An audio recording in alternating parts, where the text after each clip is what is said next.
Alright, let me play a little bit of devil's advocate here because, as I've said before, I am also autistic, and I was diagnosed when I was 13.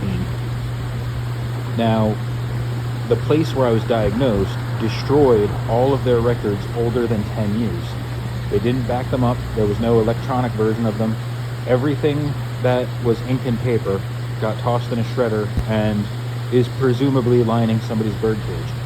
And I have not been able to get any current diagnosis to get some kind of accommodations in the workplace. It's one of the reasons why I was fired from Walmart. My own issues got the better of me.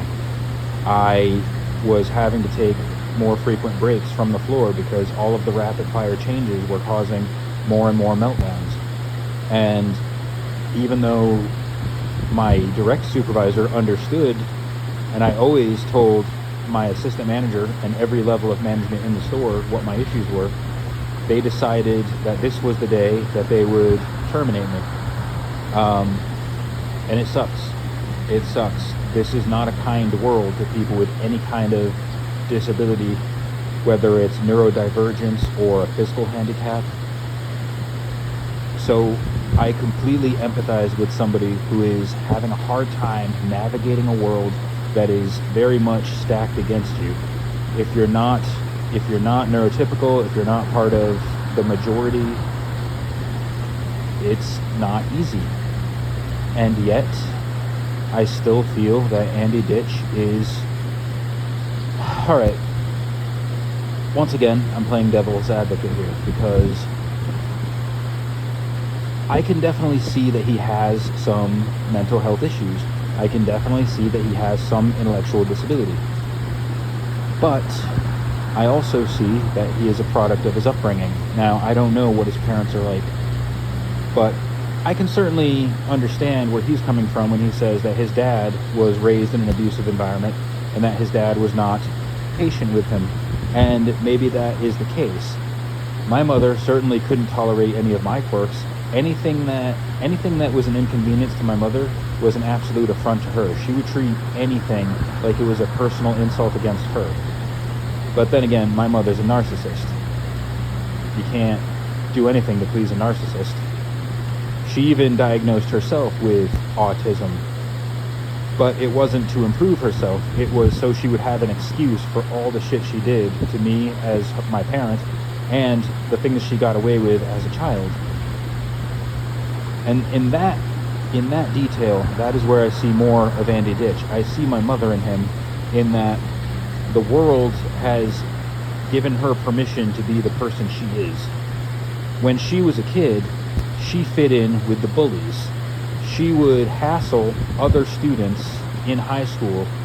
She would brag about this to me and my sister, about how, in our high school library, there's a upper floor, and on the lower floor there's a bunch of tables where students read and study. And my mother would brag about how she and a bunch of other girls would go up to the top floor and throw wadded up bits of paper at the students trying to study. And she told us this like we were supposed to be proud of her.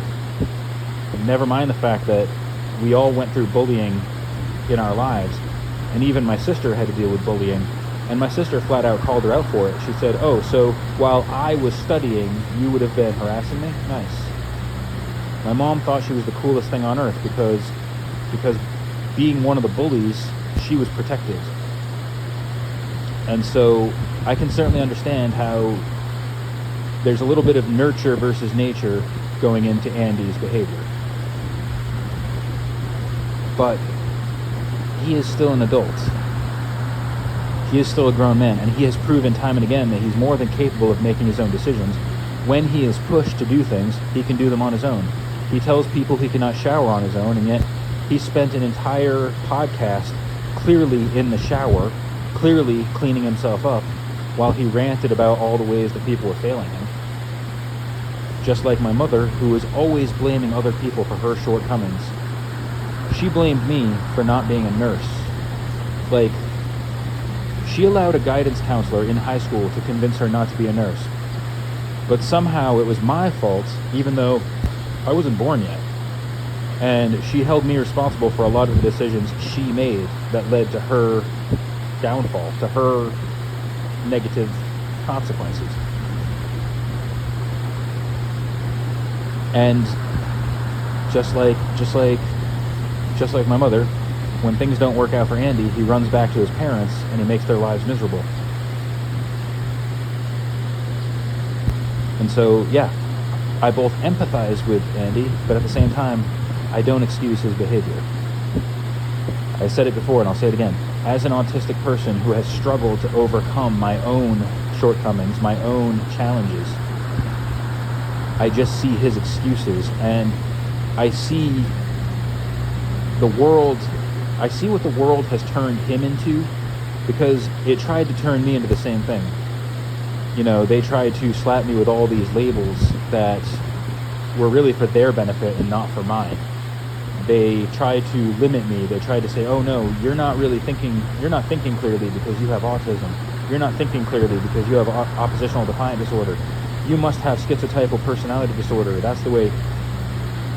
I had a psychiatrist once tell me, or at least write in a report, that I was fantasizing about having brothers.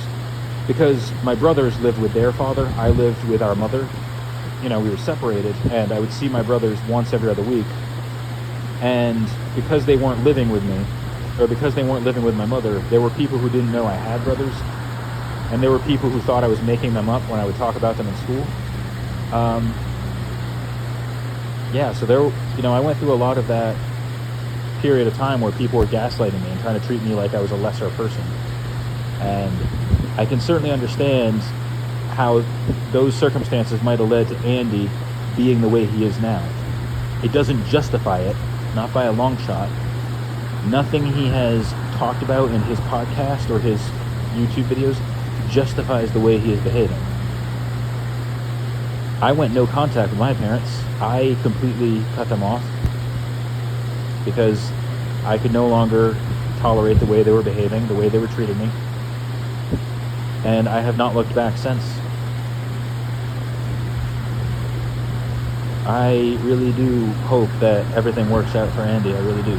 I don't wish any ill will on him. I know that the internet is kind of, he's an LOL cow. He's a lol cow now. So unfortunately, he's bringing a lot of stuff on himself. But at the same time, I don't wish any of the negativity on him. I really do hope he finds some semblance of peace. I hope this new group home situation, he actually responded to me in my last video. So I hope this new group home situation works out for him. I hope he manages to find a semblance of functionality and maybe even finds a way to be productive. And I hope his parents have a little bit of peace as well.